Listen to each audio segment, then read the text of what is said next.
Hello, this is Doug Gerlach from myICLUB.com. Today is May 21st, 2024, and tonight we're going to talk about risk in investment club, in portfolio risk in particular, and we're going to demonstrate our new myICLUB portfolio beta report. Our myICLUB platform has a multitude of reports, and we're often adding to them interesting and insightful reports that give you information and intelligence about your club portfolio. So we'll be covering that topic in our presentation. In the back office, our lead customer support rep, Sean Pulrang, and our club accounting advisor, Russell Malley. So if you have any questions, feel free to give them to post them in the questions box. You can see here that we've got handouts of tonight's presentation, also available in PDF format, so you can download those slides, all in the GoToWebinar application. It was great to see so many of you at the Better Investing National Convention that was over this past weekend in Chicago. As always, it's great to interact and hear stories about successful investment clubs as well as problems that people might be facing in their club and see what we can do to help them out. Tonight, we're going to continue some of the discussions that I was having about portfolio management at the Better Investing National Convention with respect to risk and beta and returns and diversification. So before we show you the new portfolio beta report and talk about it directly, let's talk about some of the basics of risk and return and volatility. And we'll start at the beginning. What is risk? As it relates to investing. And risk is a very general category that tends to mean different things to different people, but we can define it as any uncertainty that has the potential to negatively impact your financial situation. Some types of risk include market risk. How does the condition of the market affect your particular investment? Not all securities respond when the market goes up to the same degree, and likewise to the same degree when the market is declining, and that's part of the risk of investing. Business risk, how decisions made by individual company management, such as to expand or merge or deal with crises, how do those affect the value of your investment?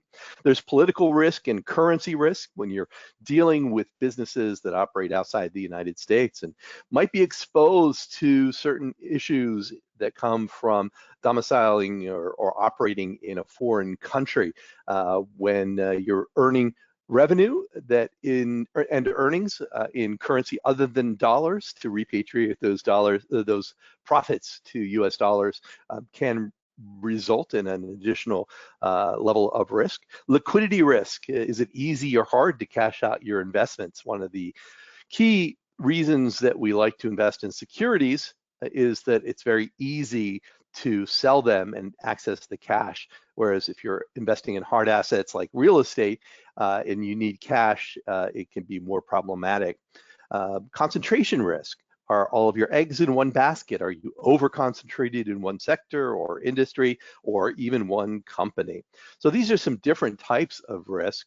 There are three primary types of investing risk that we can slot these into: systematic, non-systematic, and company specific. So let me just talk a bit about systematic risk, which is also known as non-diversifiable risk or volatility or market risk. This is the risk that affects the entire market, not just a single company or stock or industry.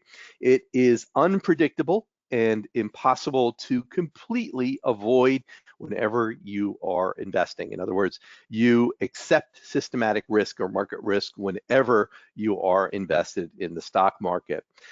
You cannot mitigate systematic risk through diversification. You can reduce it through hedging or by asset allocation strategies, such as investing in assets such as gold or precious metals as opposed to securities. And a common measure of systematic risk in a security and portfolio is beta, which measures how volatile an investment is compared to the broader market. We'll talk more about this concept of beta a little bit later. Now, non-systematic risk is the risk that can be diversified away, at least to some degree, in your portfolio. So this is why it's often referred to as a diversifiable risk or an unsystematic risk. Residual risk or specific risk all have to do with this type of non-systematic risk in investing. This can be reduced through diversification. Some of the risks that are categorized as non-systematic include things that affect a particular company's business, such as new competition or regulatory changes or management changes or product recalls. These are all risks that are often unforeseeable and that can impact the value of your investing. Now, you can reduce non-systematic risk by adding non-correlated holdings to your portfolio, because not all stocks respond the same way to different types of risk and might be affected by different types of non-systematic risk. If we hold several different securities, we can often reduce the level of non-systematic risk that's in your portfolio.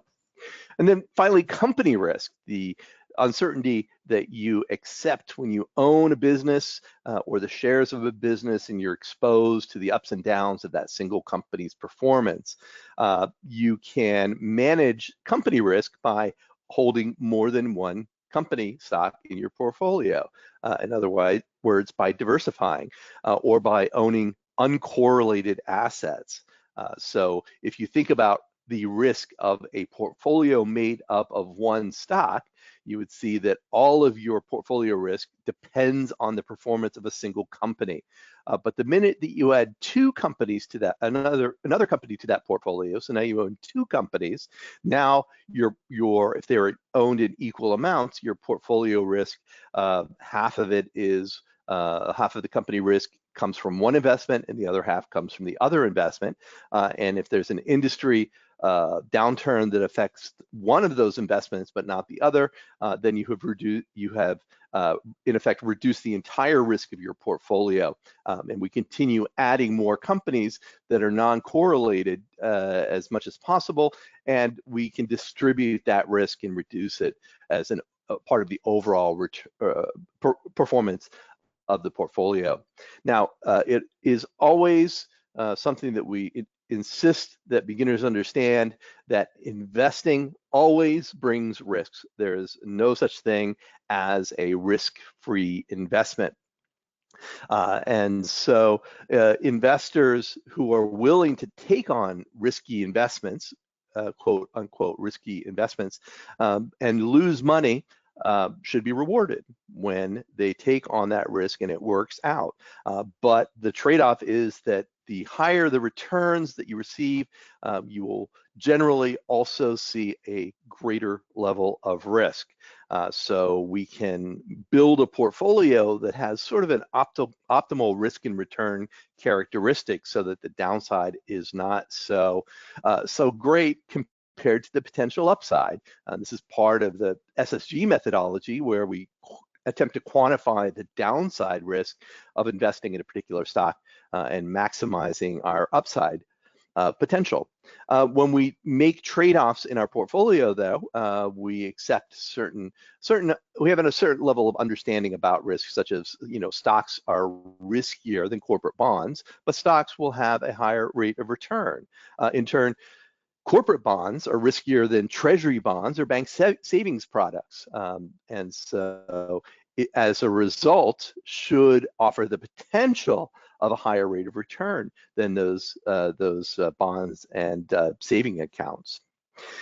So when we look at the average returns of various asset classes, we get the message that stocks are the best way for the average individual investor to build wealth, because you can achieve the highest annual average returns over the long term by investing in the stock market.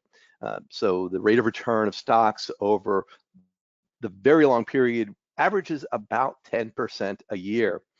Corporate bonds average around 6% a year. Treasury bonds historically have gained around 5.5% a year, and cash or cash equivalents, such as short-term T-bills, average about 3.5% per year. So, and the level of risk tends to decline along this ladder from the highest returns down to the lowest. If you look at some potential portfolio mixes. So this comes from Fidelity, and it's just 4 sample portfolio mixes that are made up of US stocks, foreign stocks, bonds, and short-term investments in different measures, from the conservative on the left, where 80% of the portfolio is invested in bonds and short-term investments, whereas on the far right, the aggressive growth is 85% invested in stocks, US and foreign, and only 15% in bonds. And you look down at the bottom, you can see that the aggressive growth has the worst historical 12-month return, but the best 12-month return of all of those different asset mixes. The volatility level at the bottom gives you another indication that that aggressive growth portfolio has the highest level of volatility, whereas the conservative portfolio mix has the lowest level of returns and the lowest level of volatility. Right. So just to cement the point that risk and return work together. Now, it's my belief in an investment club that you shouldn't have to worry about asset allocation, right? So you should focus on stocks. It'll keep it simple, keep it straightforward. It'll make the tax preparation as easy as possible, streamlined as possible, and that the club should aim to be 100% invested in stocks at all times. That can be US stocks, and it can include some foreign stocks. And think of your investment club as a mutual fund, as a stock mutual fund, an equity mutual fund, right? So you could be a broad-based mutual fund of stocks that cover all different types of stocks in a particular approach, like growth or value. You can target specific size categories, such as small cap, mid cap, or large cap. You can target specific styles, as I mentioned, like growth or core or value. And I believe that that makes the most sense for your club, that you shouldn't try to balance out the risk in your club portfolio with by owning bonds, right? Having a mix of bonds in your portfolio. And the reason that I don't like this approach is that it makes it more difficult for your members to match their personal portfolio to their club holdings. If your club portfolio is like some balanced mutual fund that owns cash and has some bonds and has some stocks, some dividend payers, and I don't think that portfolio is probably going to beat the S&P 500.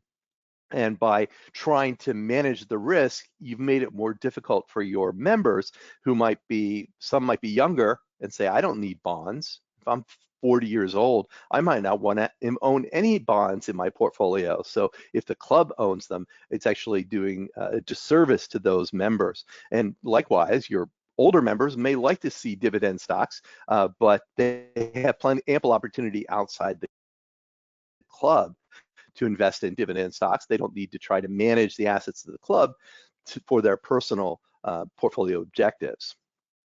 So those are some thoughts about risk. Let's talk about how we measure risk, how financial professionals measure risk. And one of the key ways that we look at risk is using something called volatility, the statistical measure of dispersion of returns for a given security or market index. So we're looking at the variance between returns from a particular security as compared to the broader market. And volatility, easy way to think of it is just how much the stock move around, not up and down over the long term, but in the short term, how much does it change in value. And higher volatility stocks, these are stocks where you see the prices go up a couple percentage points in one day, and the next day it comes back down, and it kind of bounces around quite a bit. So this is often considered riskier in the short term, although in the long term it might not make a difference. But in the short term, to have your portfolio value changing frequently because you've got a high level of volatility can create discomfort, and it can lead to bad investment decisions. But volatility really is a normal part of investing, and one of the objectives of the stock selection guide is to focus on long-term investing, so that the short-term gyrations of a particular stock's price don't impact our decision making. We ignore it. We may tend to avoid stocks that are high flyers or that have a high degree of volatility. The SIBO has a volatility index called VIX, where it actually measures the day-to-day volatility of the market. And so you can kind of see that when the market, as represented by the green line on the graph, when the market falls, the volatility increases because there's a lot of uncertainty in the market. You can see with all sorts of, in this period from 2015 to 2018, some major international events that occurred, and there's the U.S. election, there's Brexit, when the U.K. voted to leave the EU, when oil prices were falling, going into 2018, we saw rising markets from 2015 to 2018, and then we have trade wars going on, and so you can see the level of volatility as it increases, but you can also see that over the long term, the market still has a bias towards growth and getting ever larger. Another way we can measure risk is something called beta, which measures how volatile an investment has been compared to the broader market. And beta is represented as a single number, usually around between usually around 1, where a beta of 1 means the investment has the same level of systematic risk as the market. In other words, if the market goes up 10%, a stock with a beta of 1 will go up 10%. If the market goes down 10%, a stock with a beta of 1 will go down 10%. If the beta is greater than 1, 1.2, 1.4, 1.5, 2.0, it means the investment has more systematic risk than the market. But that gives it more potential in rising markets, but it means that the stock will fall more than the market when the market is declining. Beta less than 1 means there's less systematic risk in that security than the broader market, but it means there's more potential return than the market when the market is declining. All right, so lower beta stocks are good to hold when the market is going down. High beta stocks are good to own when the market is going up. Betas can also be negative, which means the security is inversely correlated with the market. It means it goes in the opposite direction. And some assets like precious metals or gold might be inversely correlated to the stock market. So when the market tanks, people often buy gold, and so the price of gold goes up. So gold might have a negative beta. So this concept of beta is something that is often used to measure volatility, and this is a slide that just summarizes how beta is calculated, and this graph shows the levels of risk and return on the efficient frontier, which is a financial concept. On the left side, you have the percentage return of various asset classes. On the bottom is the percentage standard deviation of risk. And so you can see on the far left, the money market and government treasury funds have the lowest risk, but lower returns. Let me grab my pen and you can follow along. So over here, the treasuries have the lowest risk, and then moving up to corporate investment grade corporate bonds, not junk bonds, but blue chip stock companies and their corporate bonds, blue chip large cap funds, mid cap funds, and of course at the top, small cap funds, which means they have the highest risk and the highest potential return of all of those asset classes. And so this is really a great illustration of why we invest in large, mid-size, and small companies in our club portfolios, so that we capture the lower risk of the large company stocks and capture the higher return potential of small cap stocks, and those mid caps are right in the sweet spot in the middle. So in a portfolio, there are a couple of ways of managing investment risk. I mentioned asset allocation. This is the practice of holding different asset classes, such as stocks and bonds and real estate and cash. And the idea is that at any point in the market and economic cycle, some of those investments will be performing well, even if the others are declining, losing value. Diversification allows us to divide our portfolio into various categories within that class, such as by sector and industry, or by company size, or by earnings per share growth rate, or by dividends to high flyers. So we can hold different types of companies as long as they meet our discipline, and that will allow us to capture, ideally capture the higher level of returns and mitigate some of the risk. Hedging and insurance can be expensive. There are option strategies that many long-term focused investors used that allow them to capture some of the reward potential on a more limited basis by limiting the downside risk of holding a particular security. And as I mentioned, focusing on the long term is a great risk management strategy. A lot of financial advisors and brokers might not care for a long-term approach because it doesn't leave them with a lot to do to manage customer portfolios and generate returns and have opportunities, or generate commissions and have opportunities for product upsells. But for individual investors, if you're managing your own portfolio and you can look out 5 years, chances are that if we have a bear market, if we have a recession, in 5 years, they'll both be distant memories. And we maintain that focus on the long term, don't take action during market downturns that out of fear or panic. And that's a way of managing risk. We can look at that.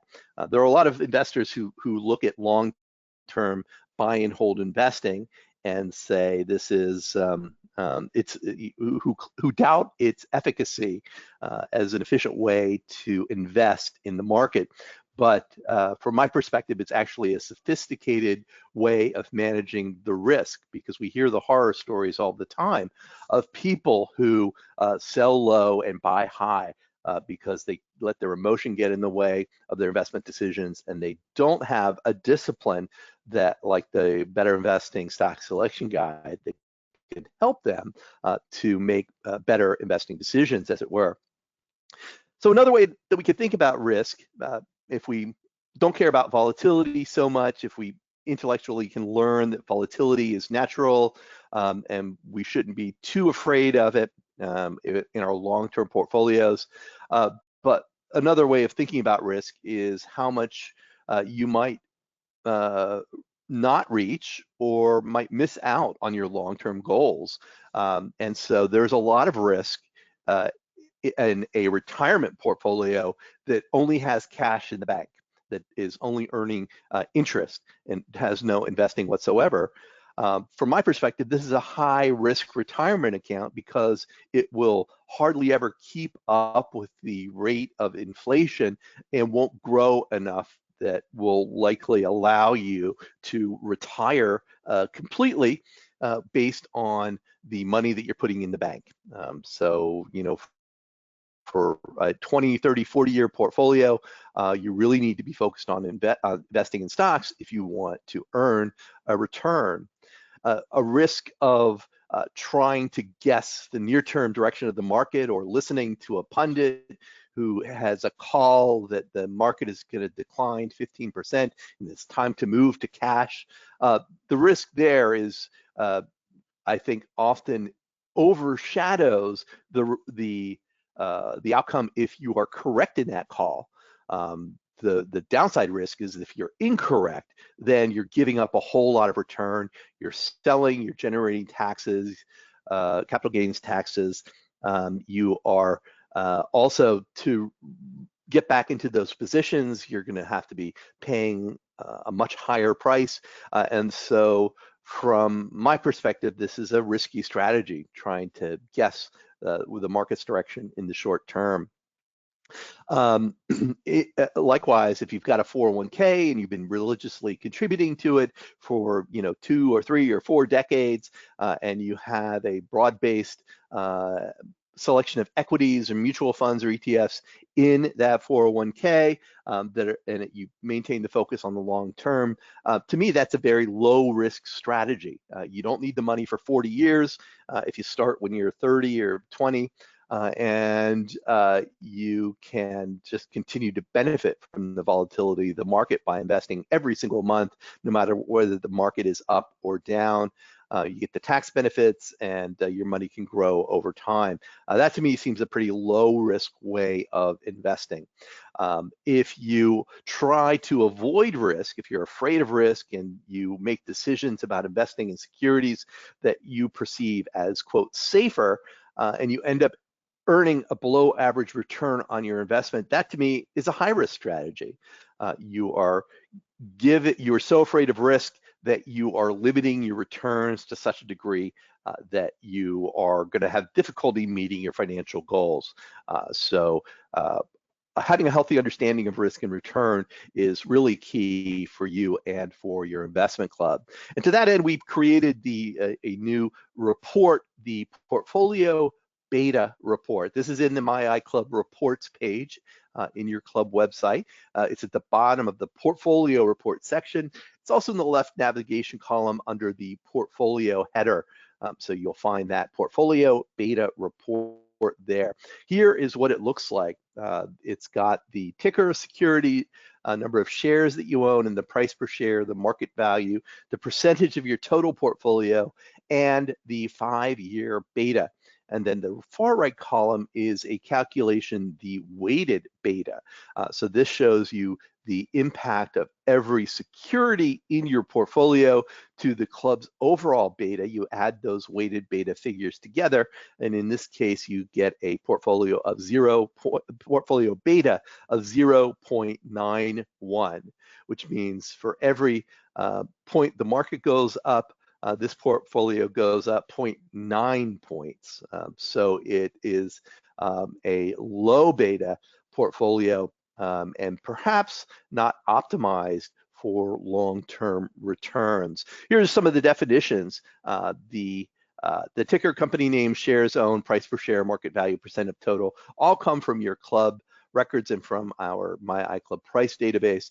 The 5-year beta is provided by Morningstar. So this is a 5-year monthly calculation that they provide for the securities. And then we calculate the beta weight for each security in your portfolio as a percentage of how much exposure you have to that particular security. The 5-year beta is updated monthly in our data from Morningstar. It only appears for common stocks and REITs, not from funds or ETFs or other securities that you might own. So we only get this data for common stocks. And it only appears for stocks that have 5 years or more of prices, or 60 months of prices. Otherwise, they will appear as NA, not available on the report. That beta weight, as I mentioned, is based on the percentage owned of each security. And this will also show as NA if it's insignificant. So if you've got a security that makes up 1% of your portfolio, the beta weight of that particular security is insignificant. So we will don't go out to enough decimal places that would make it worthwhile to display it, because it just doesn't have any impact on your overall portfolio beta. So how do we read this portfolio beta report? Well, as with the security beta, the portfolio beta gives you an idea of the overall volatility of your entire portfolio, where if the beta is 1, your portfolio sensitivity is equivalent to the market. If it's greater than 1, you're more sensitive to volatility risk than the market. If you're less than 1, you are less sensitive to volatility risk than the market. And if it's below 0, which I don't know that we would have any case for that, any examples of that, the inverse relationship between the portfolio sensitivity is the relationship between the portfolio sensitivity and the market is inverse, as I mentioned, such as with gold. So where do you want to be? Well, obviously, given the market dynamic, which is the tendency of the market to move up over time, right? So that's not something that is included in the beta calculation, but if your goal is to outperform the broader market, then you should be investing in securities that provide a weighted portfolio beta above 1, greater than 1.0. Now, if it's much greater than 1.0, if it's 1.6 or 1.8, that is a very high beta, and that can be uncomfortable when the market collapses. And one of the things we know about clubs is that when we have bear markets, when we have sudden reversals, it causes a lot of clubs, especially those that haven't been through it before, a lot of angst, and they as those bear markets continue, many of those clubs aren't able to find a way to continue over time. So if the beta is too high, that becomes a concern. But more importantly, if the beta is too low, this means the portfolio is not primed to provide a rate of return greater than the overall market. In other words, you can't beat the S&P 500 if you invest in low beta stocks. And it might feel safer this way, and you might accept that your returns are not going to beat the market. Maybe you've got a different benchmark that you want to use than the S&P 500, or maybe your club members are all in their 70s and they accept that they don't need the most aggressive rate of growth. They just want to keep chugging along and build a little additional assets over time. All right, there are a lot of use cases for a low beta portfolio, but by and large, if you're not aiming with investing with an aim to beat the market, you got to define what your objectives are. We did a study of all of the clubs using myICLUB. So this is by the size of the club. So from the very smallest clubs at $1,000 of portfolios, so anything below that, brand new clubs we excluded. And then we cut it off at $2 million portfolios. We've got a couple hundred portfolios bigger than that, going up to 5, 10, 12 million. But we cut it off at $2 million, figuring this is a good subset of the better investing style investment clubs. The beta of 1 is illustrated by that orange line. So how do you interpret this graph? Well, obviously on the left side, you've got over here, you've got a lot of clubs.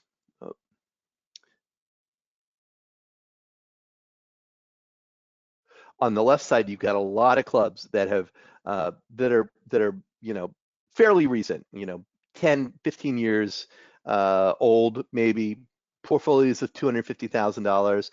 There are a lot of new clubs on the far left of this graph that have just started off, and then over time you can see that the number of clubs dwindles. So we've got, here's a club way out here with a portfolio about 1.9 million dollars, beta of 1.3. But what's interesting, let me erase this drawing, is that on the bottom side, you can see sort of a trend here where the successful clubs tend to have higher beta portfolios, right? And on the low beta clubs tend to, they're not as many of them as the clubs get bigger, right? So when you look at the $1 million clubs around $1 million, you can see a lot more of them are above that beta of 1 line and then are below it. And so to me, that says, okay, that makes sense, right? Clubs that are unsuccessful at delivering an expected rate of return for its members often are the clubs that don't continue. So clubs that are successful, that have portfolios that are performing well, can often continue for very long periods of time. And there are all sorts of other dynamics that come into play. But to me, this is saying, these higher beta in that 1.2, 1.3 range, that's the sweet spot where many club portfolios, many investment clubs tend to perform better over time. So I've got another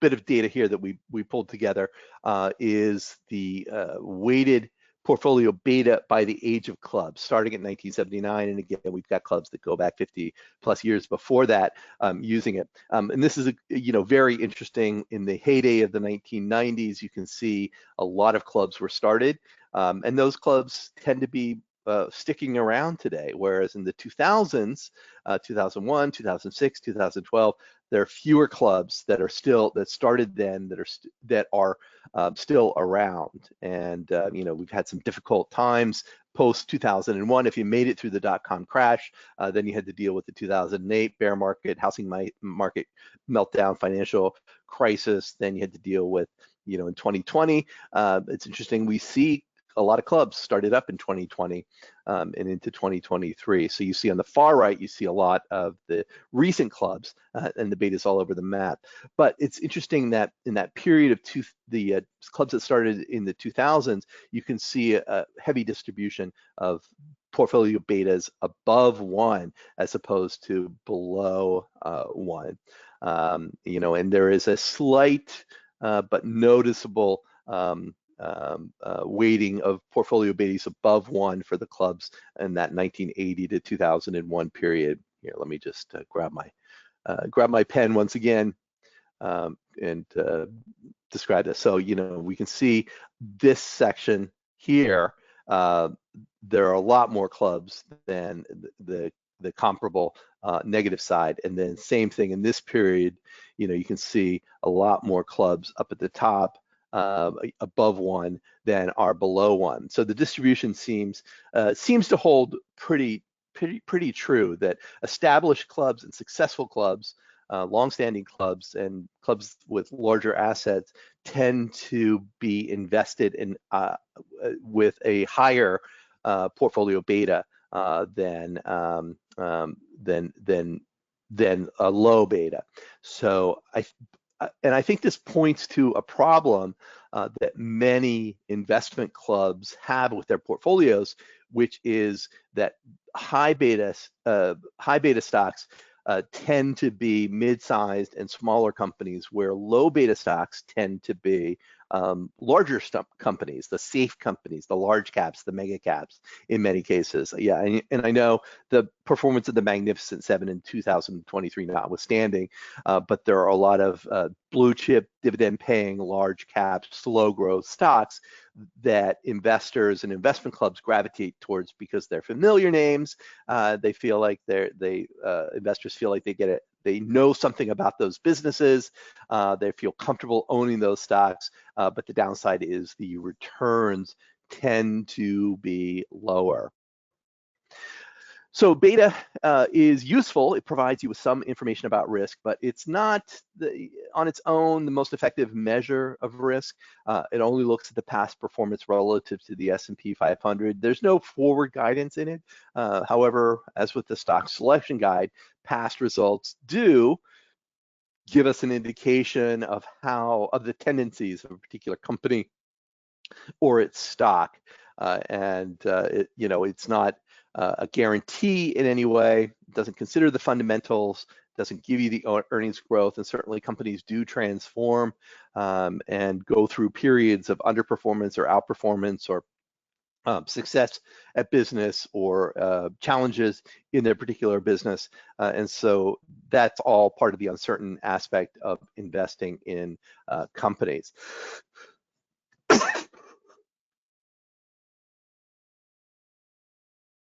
Excuse me. So that is our portfolio beta report and some thoughts on risk for your investment club. If you have any questions, feel free to use the questions box. Otherwise, we're going to wrap it up. My email is there on the screen, so feel free to send me a message if you have questions or suggestions. If there are other reports you'd like to see in my iClub, we're always interested in customer feedback, and that leads to many of the and enhancements that we're able to deliver on the website. So I want to thank all of you for coming tonight. Thanks, Russell and Sean in the back office. We're going to wrap it up. I'll say good night, and we'll see you next month in our June webinar. We will be looking at linking member SSGs from SSG Plus into myICLUB. So this is something that might be useful for your fellow club members, not only the treasurers and administrators, but all members, to understand how it works, to see it in action, to get some tips on utilizing that functionality, which can really help you in your club's portfolio management tasks. So thanks again. We'll look forward to seeing you in our next webinar in June. Wish you all the best for the summer of 2024, and hang in there as the market does what the market does, and we'll see you next time.